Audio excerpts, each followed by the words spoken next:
Hello दोस्तों, तो स्वागत है हमारे रियल एजुकेशन चैनल पर। आज हम लोग देखने वाले हैं 2010 से 24 तक जितने भी प्रश्न हैं।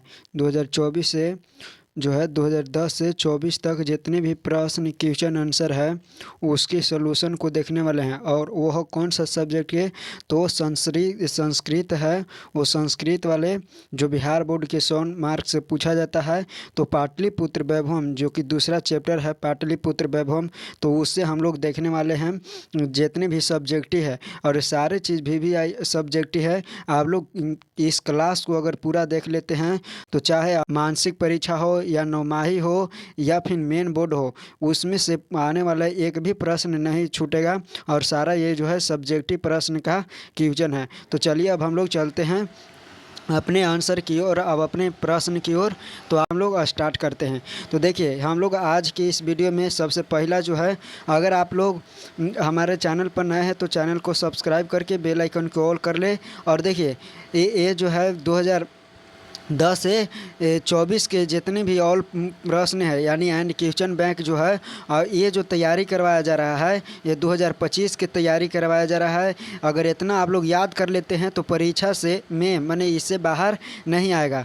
तो चलिए अब हम लोग चलते हैं फटाक अपने। अगर आप लोग पीडीएफ इसका चाहते हैं तो ज्वाइन हो जाइए। कहाँ पे, तो टेलीग्राम, वहाँ पे सर्च करिएगा रियल एजुकेशन फ्लैब, इंडिया का फ्लैब डालिएगा तो आ जाएगा, सबसे पहले आएगा। तो उसको पर ज्वाइन हो जाएगा। अगर आपको व्हाट्सएप अगर चैनल फॉलो नहीं किए तो व्हाट्सएप चैनल फॉलो कर लीजिए।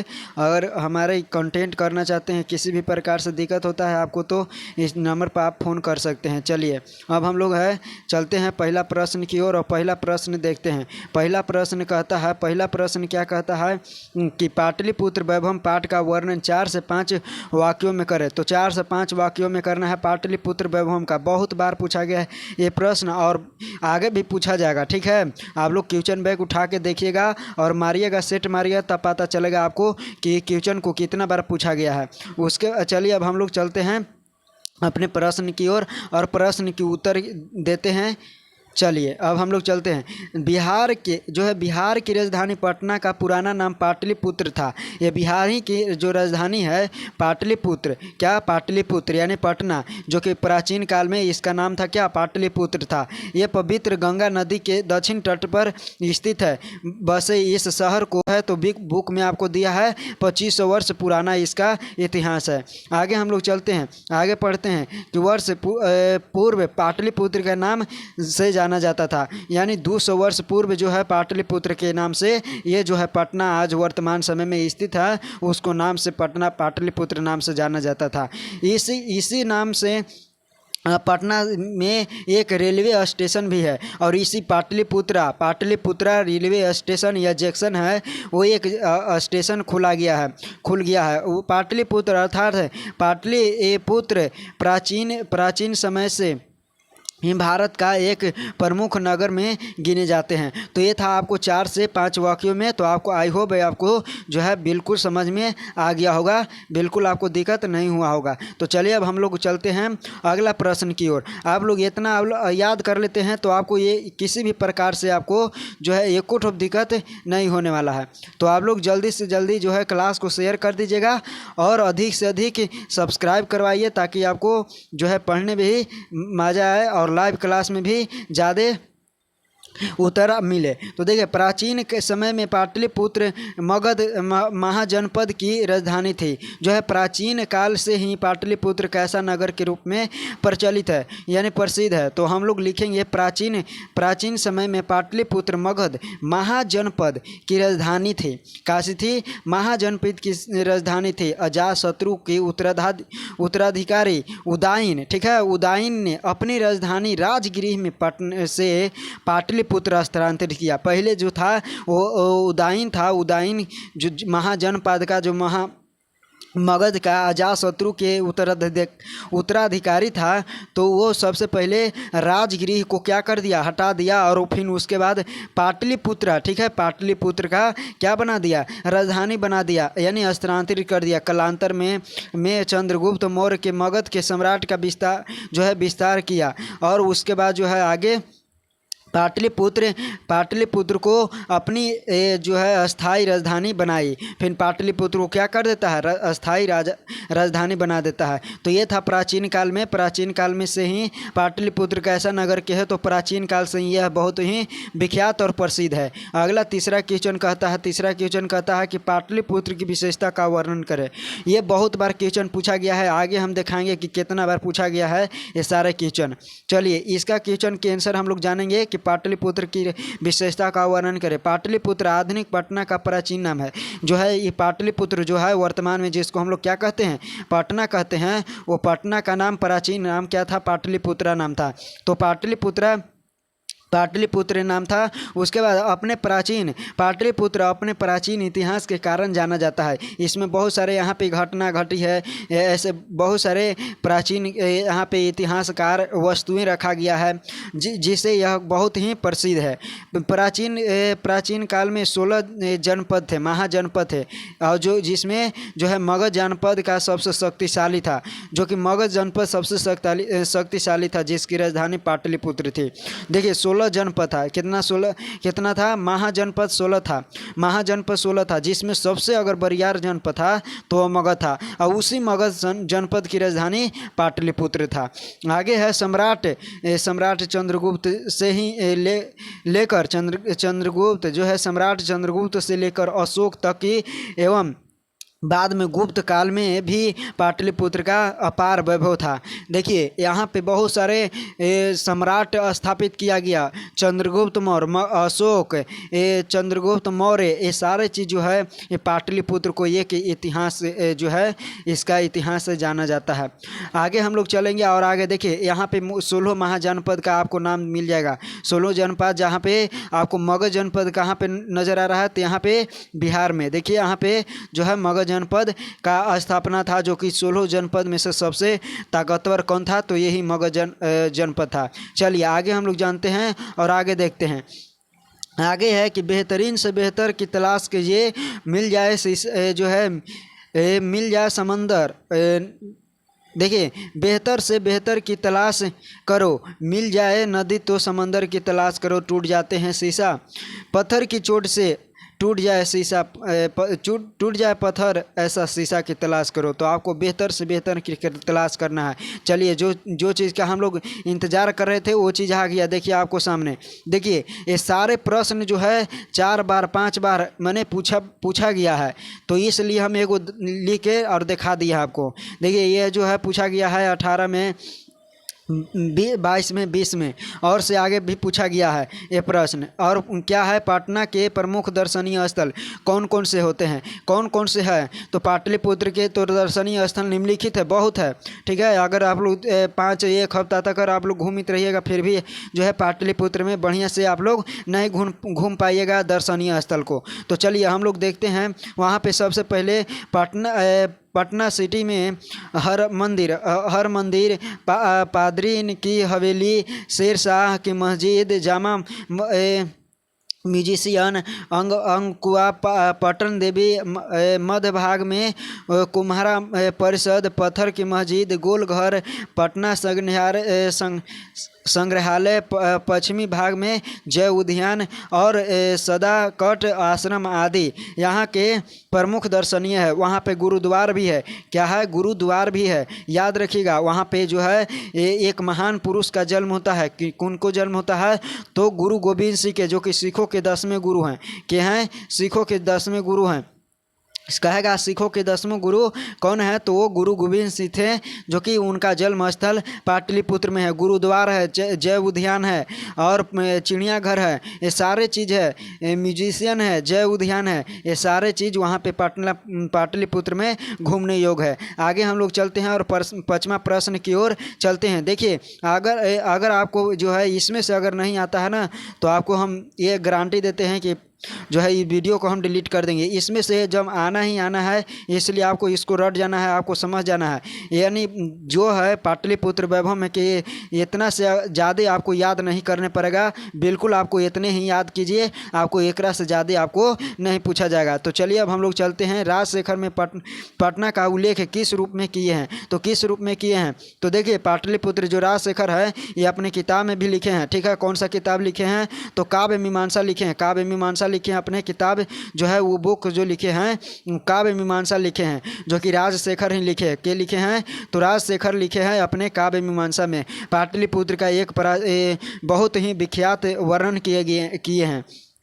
चलिए लिखेंगे कि अशोक काल में यहाँ निरंतर समृद्धि रही। कवि राजशेखर ने अपनी रचना काव्य जो मीमांसा में है, अगर कहेगा कि अशोक के काल में जितनी भी रचना जो है, अशोक के काल में जो अशोक के समय में जितनी भी घटनाएं घटी है वो काव्य मीमांसा में आपको देखने के लिए मिल जाएगा। जो कि लिखे कौन है, तो यही लिखे हैं राजशेखर, राजशेखर लिखे हैं। तो चलिए आगे हम लोग पढ़ते हैं कि कवि राजशेखर ने अपनी जो है रचना काव्य मीमांसा में ऐसे ही बात लिखे हैं। यहाँ बड़े बड़े कवि व्याकरण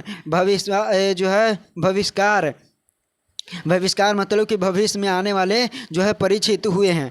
अपने जो है परिचित अपने पाटलिपुत्र नगर पटना के नाम से जाना जाता है। अब देखिए आज जो है ये पाटलिपुत्र नगर है वो पटना के नाम से जाना जाता है। अशोक के देखिए फिर से हम लोग पढ़ देते हैं कि पाटलिपुत्र जो है राजशेखर है वो पन्ना के समझ में क्या चीज़ लिखे हैं। तो ये याद रखिएगा कि अशोक के काल में जितने भी घटनाएँ ऐतिहासिक मिलता है तो वो काव्य मीमांसा में मिलता है, जो कि राजशेखर ने लिखे हैं। यहाँ पे बड़े बड़े कवियों व्याकरण और भविष्यकार जो है परिचित हुए हैं। आज के जो पाटलिपुत्र जो है उसको हम लोग पटना के नाम से जानते हैं। अगला चलते हैं आगे देखते हैं कि प्राचीन संस्कृत में वर्णित पटना के विभिन्न नामों का उल्लेख करें। जो प्राचीन काल में है वो प्राचीन में कौन कौन से ऐसे नाम होता था जो कि पाटलिपुत्र के ऐसा कौन कौन से नाम होता था कि जो कि प्रसिद्ध था। तो देखिए ऐतिहासिक नगर में पिछले में दो शास्त्री सदियों के कई नाम मिल चुके हैं, यानी पा चुके हैं। देखिए जैसे में मिला है क्या चीज़, तो पाटलीग्राम। ये याद रखिएगा बुद्ध के समय में ये कहेगा कि बुद्ध के समय में पटना के नाम क्या था, तो वो पाटलीग्राम नाम था। उसके बाद पाटलिपुत्र, पुष्पपुर, कुसुमपुर और फिर होता है अजीमाबाद और फिर लास्ट में अभी तो जो वर्तमान में जानते हैं वो पटना के नाम से जानते हैं। तो ये सारे चीज़ जो है पटना के एक पुराना नाम से जानते हैं और इसको आप लोग याद कर जाइएगा, ज़्यादा नहीं, आपको 1 2 3 4 5 6 गो आपको नाम मिलेगा और यही 6 गो के आपको इंक्लूड करना है, आपको लिखना है। अगर कहेगा कि प्राचीन काल में जो है पटना के कौन कौन से नाम मिलते हैं तो आपको यही चीज़ लिखना है। देखिए पुष्पपुर, वहाँ पे पुष्प की खेती होता था, इसके वजह से जो है कि वहाँ पे पुष्पपुर नाम मिलता है। राजशेखर ने पटना के किस रूप में स्मरण किए हैं, तो ये तो पहले बार पीछे पढ़ा दिए, एक बार फिर रीड कर जाते हैं। तो देखिए कवि राजशेखर ने अपनी रचना काव्य मीमांसा में ऐसे बात लिखे हैं कि यहाँ बड़े बड़े कवि व्याकरण भविष्यकार परिचित आज पाटलिपुत्र नगर के नाम से जाना जाता है। यहाँ जो है संग्रहालय, गोलघर, जय उद्यान इत्यादि दर्शनीय स्थल है। तो यही चीज़ जो है पीछे हम पढ़ाएँ, जो है पीछे देखें वही चीज़ आपको देखना है। तो देखिए आगे हम लोग चलते हैं और देखते हैं चंद्रगुप्त मौर्य के काल में पटना की रक्षा व्यवस्था कैसी थी। तो चंद्रगुप्त मौर्य के समय में जो है पटना की रक्षा व्यवस्था कैसी थी, तो देखिए आपको जो है लिखना है क्या चीज़, तो इतने लिखना है। यहाँ पे आपको याद कितना करना है, तो याद आपको इतना करना है कि अति समृद्ध, अति उत्कृष्ट, क्या था, अति उत्कृष्ट, बस इतने आपको याद रखना है। देखिए बाकी आपको क्वेश्चनिया वाला मिल गया है।